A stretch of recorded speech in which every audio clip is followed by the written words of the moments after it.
explorations that I did in the deep ocean. And that's my wonderful submarine, the limiting factor, that I helped design and build over the course of 5 years and then dove it for another 4. Let's talk about the ocean. One of my favorite authors, Arthur C. Clarke, said how unusual it is to call this planet Earth when quite clearly it is ocean.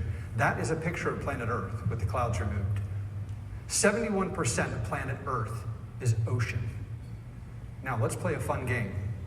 Imagine in your head, where is the average place on planet Earth? If you closed your eyes, thought about putting yourself at that place, and then opened your eyes, what would you see and what would you feel?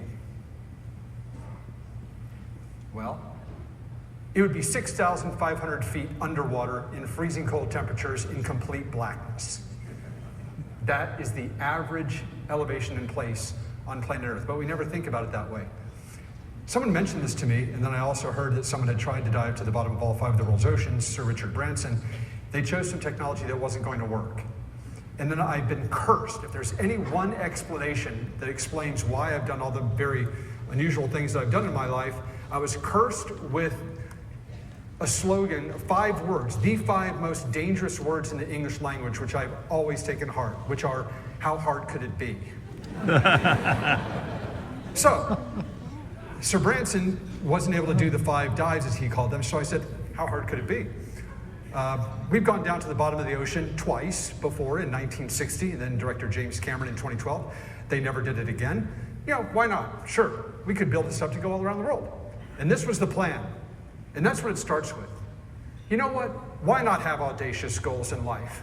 We're not here very long. If you fail, you fail. Don't be afraid to try. Try and do audacious things. I'm saying that mainly to the younger people in the room especially, because the older folks, they've given up. But you don't have to give up. You can have audacious goals and go for it. So this was the plan, to go to the bottom of all 5 of the world's oceans in 10 months with a custom designed submersible that could do it repeatedly and safely with 2 people on board, if necessary. Over the next 4 years, this is what my ship and my crew did. We went around the world twice. And it was an extraordinary adventure. We went all over the place, headquartered pretty much in Guam at the Challenger Deep, and I was fortunate enough to go down there many, many times. This is the submarine. It looks like a stuffed pillowcase, I've been told, but it looks that way because it was designed to go up and down in the water, not sideways like a conventional submarine. It doesn't have to be fast. So the first lesson is design something to do what it's meant to do. Specialize it and do nothing else. And stick to tight requirements. 2-person submersible, thrusters, it's perfect at what it did. And that's what it looked like on its dive. But the difference between a submarine and a submersible is that a submersible needs something to carry it around the world. So I bought a former Navy vessel, the Indomitable, and renamed it the Pressure Drop. Could carry 50 people, and it was designed to hunt Russian submarines in the Cold War, which made it perfect for trying to talk to a submersible 7 miles down in the water. We went around the world. That's it being launched off the stern of the ship, off the coast of Puerto Rico, where we did our first major dive. And yes, we had to dodge icebergs when we went to the Southern Ocean to actually dive the deepest point there. But it doesn't happen without the crew. When you're operating at the jagged edge of technology and a little bit of risk, anything and everything can go wrong. What fixes things that go wrong? Not the machines themselves. It takes people to do it. And it takes people with an extraordinary level of skills. And I kept hearing up here, people talk about teamwork and leadership, something that the scouts do in spades. You have to have that to get through the very difficult times. This is one of the most beautiful places I've ever seen. This is South Georgia Island, where Sir Ernest Shackleton was buried. We paid homage to him. I poured some whiskey on his grave, which is traditional. And then we went and dove in the Southern Ocean, which is one of the most ferocious oceans I've ever experienced. We actually had a collision between the submersible and the ship in that ocean. It's so rough. So one of the things that I discovered early on, because things happen when you try and do extreme exploration, I found out about 6 months before we started that we actually didn't know where the bottom of 4 of the world's oceans were. Not exactly. And I was like, oh, well, we have Wikipedia. I thought it was on, Google Maps, right? It's on Google Maps, isn't it? Oh my goodness. And my chief geologist, Heather Stewart of Britain, said, actually, no, it's like plus or minus about 50 miles. If you want to dive to the bottom of all 5 of those oceans, you're going to have to map it. And you need, I asked her, what do we need? She said, you need the most powerful sonar ever put on a civilian vessel. So I bought one. And we put it on the ship. It was serial number 1. And we ended up getting to test it the whole time. But we debugged it, and we were able to map the seafloor. One cool thing about mapping the seafloor, especially when you go around the world twice, you start mapping all sorts of things no one has ever seen before. And you know what? Here's a dirty secret of exploration. If you map something in a really detailed way, and especially if you go there, you get to name it. Yes. This was a massive underwater mountain that we found in the Pacific Ocean, and a group of seamounts that are named after famous composers. I love classical music, and I discovered no one had ever named a seamount after my favorite. So that is now the Bach seamount. So yeah, there's some fun things to do. Okay, things we did over the 4 years of diving all over the world. We went in 17 deep ocean trenches. I was fortunate enough to go to the Challenger Deep, the deepest point in the Mariana Trench at 11,000 meters. The conditions there are abominable. 16,000 pounds per square inch, freezing cold water, corrosive salt water, but we had a craft and a team that could make it work. So I was able to do 15 dives to the Challenger Deep over 4 years. We mapped over 3 million square kilometers of the seafloor. That's 1% of the seafloor. And we donated it to the organization that accepts that and publishes it for Google and other people. There's an area greater than Western Europe.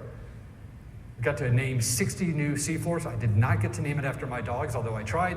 They shot that down, and instead I had to name it after certain geographic areas around where we found them.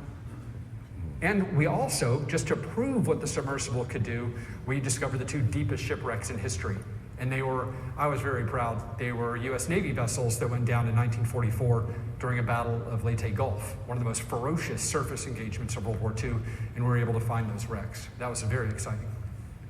This is what it's like when you get to go out and explore the world and map it. This is the Mariana Trench, the deepest point. And we were able to map it at a certain level of resolution that had never been done before. And of course, identify where the absolute deepest point was. And we were able to share this with the scientific community. Why does anyone care? Well, 75% of the seafloor is completely and utterly unexplored. If you multiply that by the ocean being 71% of the planet, more than half of planet Earth is still completely and utterly unexplored. We have complete maps of the moon and Mars, but we do not of our own planet. So to all the scouts out there, if you're looking for exploration, that's one place to start. Problem is, it's really hard, but that should not deter you. Mm-hmm. How do you take a selfie on the bottom of the ocean? Well, you build robots that can go all the way to the bottom of the ocean with you. You drop them down first. They act as nice navigation beacons. They take scientific measurements. And they can also take a picture of you and your sub. And there you are. And those are creatures at the very bottom of the ocean, 11,000 meters down, feeding. People describe the bottom of the ocean as completely and utterly lifeless. It is not. It is teeming with life. It's just very specialized and quite small. Some organisms even have aluminum incorporated in their exoskeletons to withstand the pressure. Anything we tried to bring up from the bottom of the ocean, by the time it got to the surface, had melted because it had no pressure holding it together. We were the aliens at the bottom of the ocean, not them. We were fortunate on our expedition that we collected hundreds of thousands of samples. We even, with our cameras and videos on the submersible, on the landers, we filmed the deepest octopus in history, the deepest squid, the deepest amphipod or shrimp, and even the deepest fish. That's what happens when you build something that's never been built before and can explore areas that have never been explored. Yeah, you make a lot of discoveries. And it's incredibly satisfying. This is the strangest thing we ever saw, because I always get asked that. Watch closely on the monitor. This is from the lander. It had some dead fish as bait. And this thing drifted up out of the murk in the Java Trench of Indonesia. We think it smelled the food and came by to take a look. This is a new species. This had never been seen before. And I was standing next to my chief scientist when we saw this on the monitors when we were looking at the video. He was a dour old Scot, PhD in deep ocean marine biology, probably the best in the world. I said, "What is that?" He said, "I haven't got a effing clue." And then just last December, I've sold that whole system to a marine research organization. They were off the coast of Antarctica. They found another one. 7,000 miles away in a deep ocean trench, utterly unconnected to the Java Trench. How did it get there? Divergent evolution? Parallel evolution? Migratory DNA? We don't know.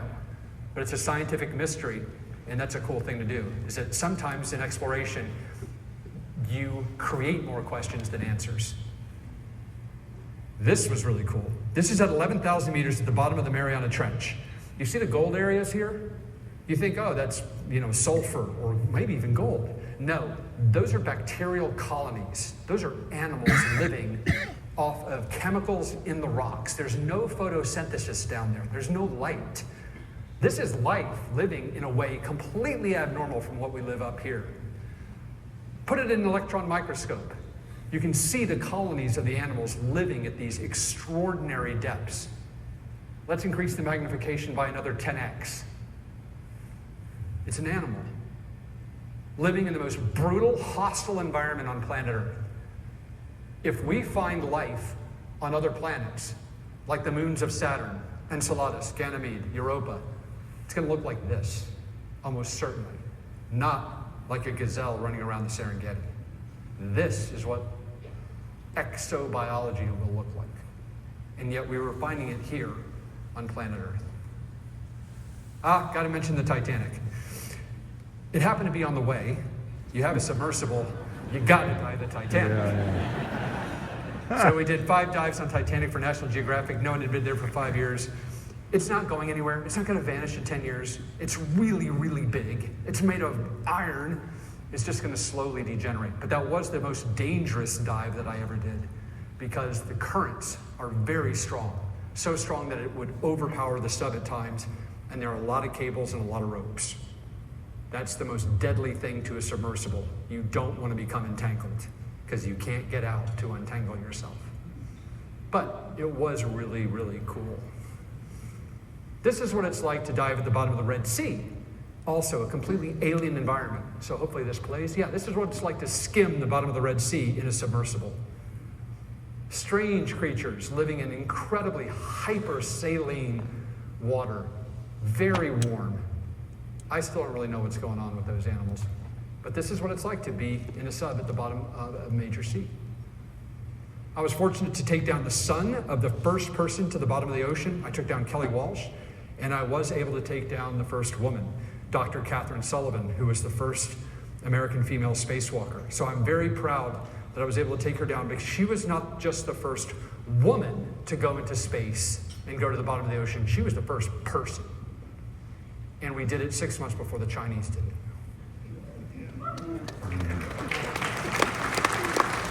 And on that note, I also took down the first person of Asian descent, and I made sure he was from Taiwan. Okay. Some of the wonderful creatures you find in doing ocean exploration, and these are some pictures from the wrecks of the USS Johnston, the US Samuel B. Roberts, which were just incredibly moving as a former naval officer to actually seek to film these wrecks. I was very happy that the fact that building new technology is a wonderful experience if you have any ability to do so or contribute funds to those that are trying to push technology in investing or anything else that you do. The first dive to the bottom of the ocean was in 1960 with a Trieste. The second was Jim Cameron, Deep Sea Challenger in 2012. And then we started diving in 2018. And we took down 17 more people. And now we made it routine. You want to make the extraordinary routine. That is a wonderful objective to have. And then, hey, who doesn't want to go to space? If you have any inclination whatsoever to go into space, go into space. It's like the most intense, insane rock concert you have ever been to. Going to the bottom of the ocean is like crawling deep, deep down into the bottom of a pyramid. The sense of time is huge. You just feel ancient. But in space, good Lord, you can see forever. You get a sense of scale, and it's just so much fun. So training for space, yeah, it's really boring. So that's me. They caught me sleeping because there's not a lot to do. But I was able to meet Charlie Duke, who actually talked to Neil Armstrong when he was on the moon and landed there. He was one of the guys working with us in mission control. So that was kind of special. What am I doing now? That's the number one question I get asked. So what are you doing now? Like I asked John Harkey.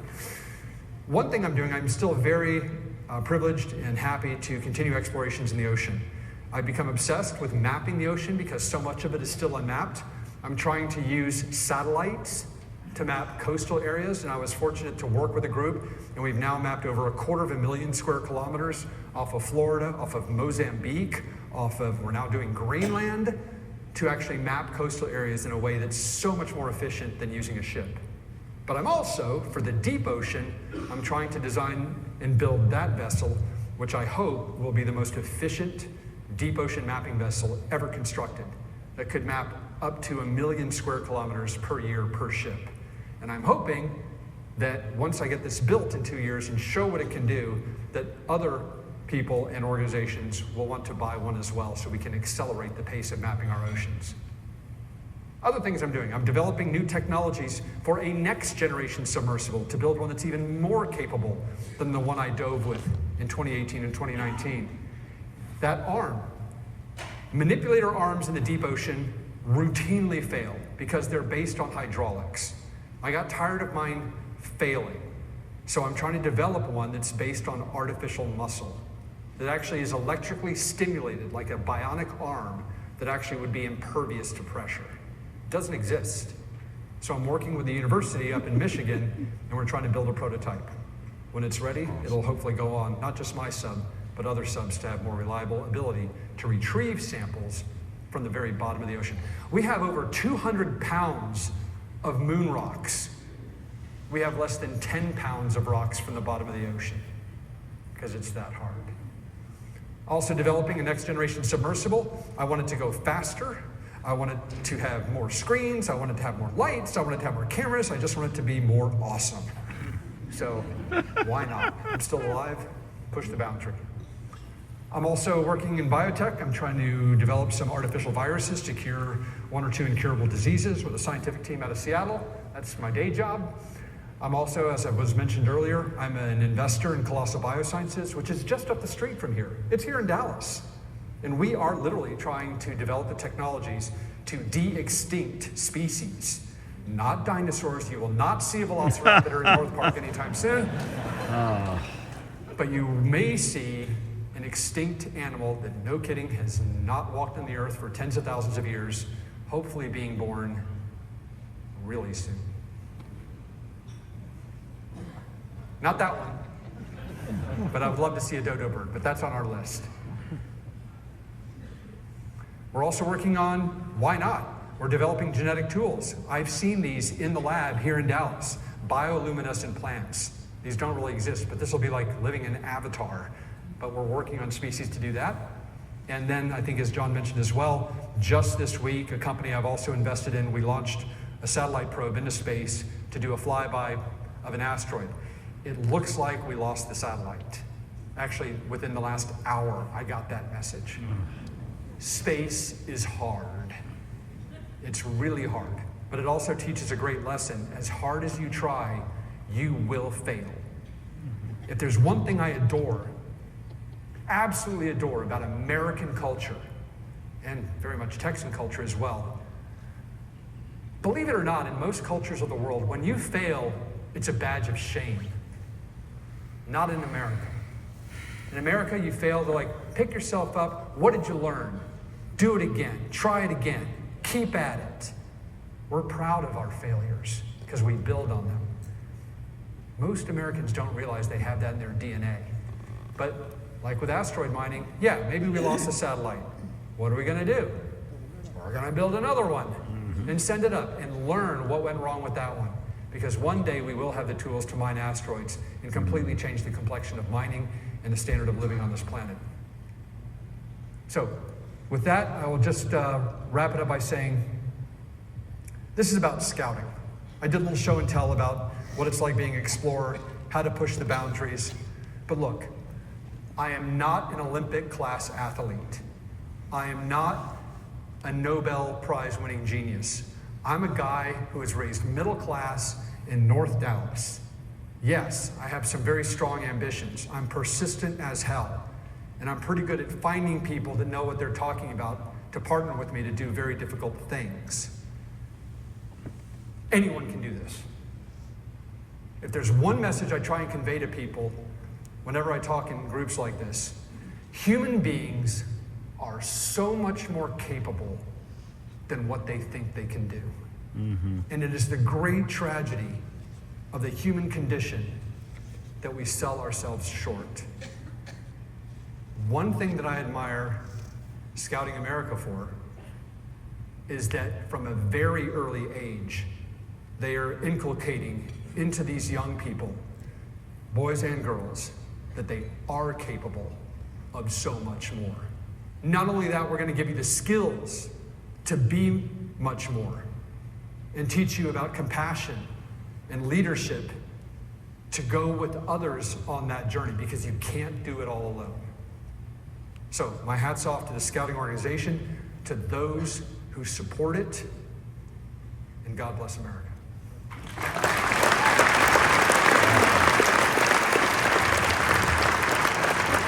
To the bottom of the ocean, we struck special coins. We made 50 of them.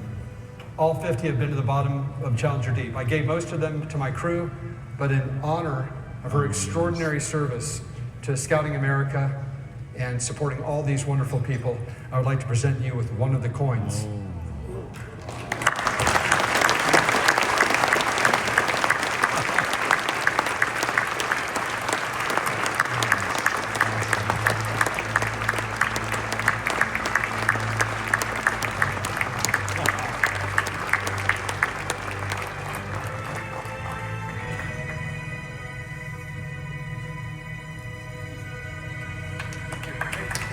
Back up. Thank you, Commander. Please, everyone, one more hand for Commander Vescovo. Well done. We've got two gifts for Commander Vescovo. As a token of Circle 10's appreciation for you being with us tonight, we'd like to present you with two things. One is a certificate which will allow a deserving scout to go to camp in your honor this summer. That's awesome. Thank you. It's a scholarship to a summer camp. And then second, Commander, even though you and I were both not scouts, we are giving you an honorary scout sash with all the badges you would have earned had you been a scout.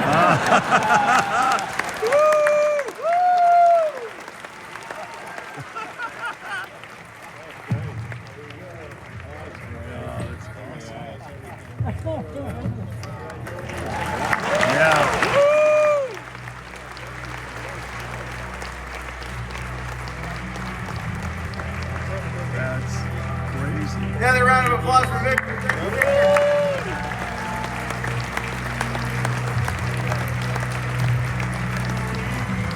I wanted to be as tall as our explorer, so Victor, thank you very much for your presence and everything you've done. It's such a tremendous story, and thank you all for being here with us tonight.